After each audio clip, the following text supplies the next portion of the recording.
Lynch is representing the Palmer United Party. He's been the Mayor of the Queanbeyan Shire for the past 4 years, and during that time he's been the driving force behind a tertiary facility, economic development and tourism for the Queanbeyan region, a fifth-generation farmer with extensive business experience, and running, as I said, for the Palmer United Party. Ladies and gentlemen, Mr. Dean Lynch. Thank you very much for that invitation. Actually, you took a bit away my 5-minute speech, but of course I'd like to acknowledge you as a facilitator, and of course Mayor Tim. Thank you very much. I have a fair bit to do with the city. Is that all right? With the Queanbeyan City Council there. Tim's always great to deal with. Okay, as you've already heard, I'm a fifth-generation farmer. I'm a small business owner and have owned and started probably 6 small businesses. I'm a father, and I have been the Mayor for 4 years in Queanbeyan, which is something which I'm very proud of.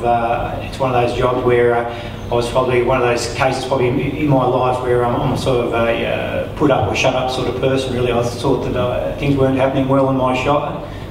Put my hand up, and we're very proud to be the Mayor of our shire, and I probably see the same thing happening here now. That's why I've actually put my hand up to stand for the federal election. I'm not egotistical in any way, shape or form, but you know, you just try to do the best. So but what people said to me is like, really why? Because I guarantee there's no one in this room who's ever voted for the Palmer United Party.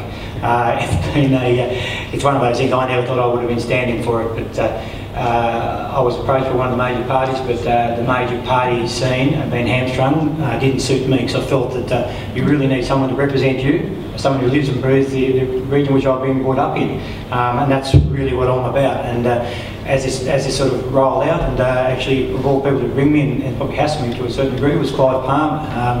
A lot of people probably get portrayed as a bit of a maybe a wild boy, or some big speaker, or even some a buffoon. Actually, I hate to say that, but that's the way he's portrayed in some of the media.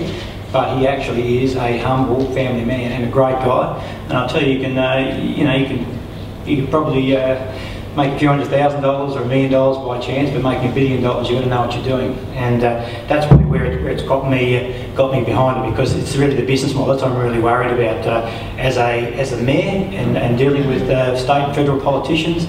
Look, as much as I like them, and it's a very probably redneck term, but really, to be honest, I've had a gutful. I go out to probably to represent my region, and as the more I got involved with politics, I realised that regional Australia is just not getting a good outcome. So I really worry that we're not going to be the lucky country. You look at the figures. Everyone here knows how to count. 20 years' time, we're not going to be able to provide those services at a local level or even at a federal level.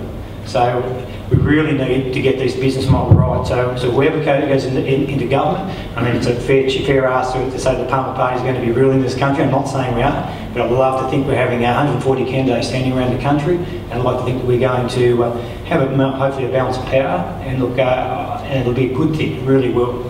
Okay, but we talk about things that I really believe there should be some vision. That's one thing I've missed. I'm Mayor of Queanbeyan Shire.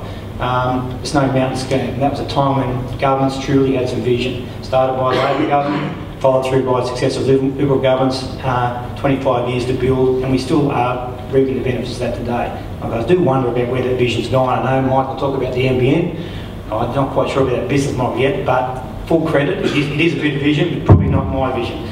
But okay, what do we need? We really need people running the country, the business people who know the value of a dollar, to be honest. I think that local government needs to be directly funded.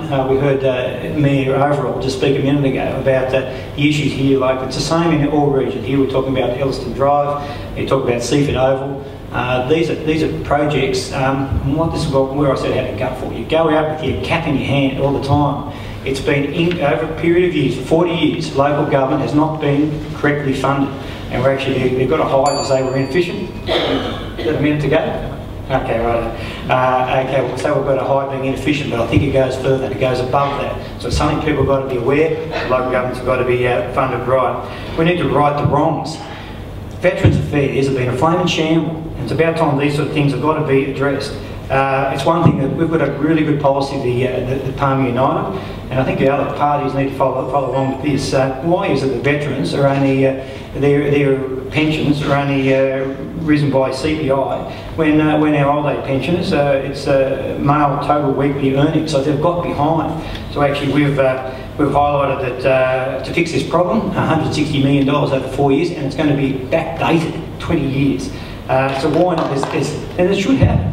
We've got a foreign aid budget of $5.2 billion a year, which currently is not even going offshore. But anyway, besides that, that's only a small amount per year. To give these diggers back, they pay the ultimate sacrifice, and they should be. We're running out of time, but anyway, they should be given their fair retribution. So, just briefly, we need employment. Why the federal government cut the employer entitlements back to apprentices. And look, our farmers need to be looked after. It's sickening on the farmer, and we've got some direct policies about that.